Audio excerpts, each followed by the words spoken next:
Minister Boris Johnson.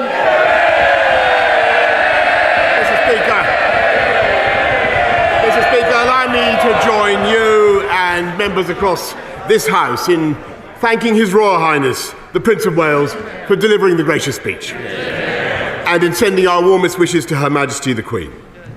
The whole House knows the reluctance with which Her Majesty made today's decision, and her extraordinary service to this nation continues to inspire us all. Mr. Speaker, as we come to the halfway point of this Parliament, this country has seen off the biggest challenge any post-war government has faced, but the cost of the pandemic has been huge, with the biggest fall in output for 300 years, the necessitated government expenditure of £400 billion, and the aftershocks are still being felt across the world, with a global spike in energy prices, the impact we're seeing on the cost of food.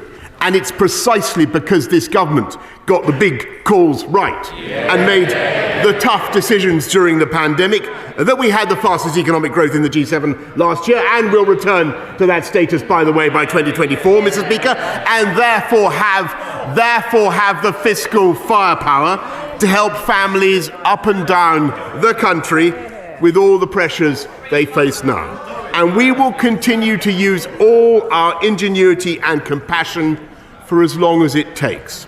And my Right Honourable friend, the Chancellor, and I will be saying more about this in the days to come. But at the same time as we help people, we need the legislative firepower to fix the underlying problems in energy supply, in housing, in infrastructure, and in skills, which are driving up costs for families across the country. And this Queen's speech takes those issues head on. And above all, we're tackling the economic challenges with the best solution of all, and that's an ever-growing number of high-wage, high-skill jobs, Mr. Speaker. Jobs. And we drive up employment by creating the right platform for business to invest, making our streets safer, 20,000 more police, creating a healthier population, 50,000 more nurses, funding the NHS to help them clear the COVID backlogs, and giving the confidence that people know that they will be looked after in old age by fixing social care, delivering gigabit broadband, giving the remotest parts of the country the access that they need, and using our Brexit freedoms to enable revolutionary technologies like gene editing to help our farmers grow more nutritious and more productive crops. And it's that combination of public and private sector together that is tackling unemployment, with 500,000 people more on the payroll now than before the pandemic began.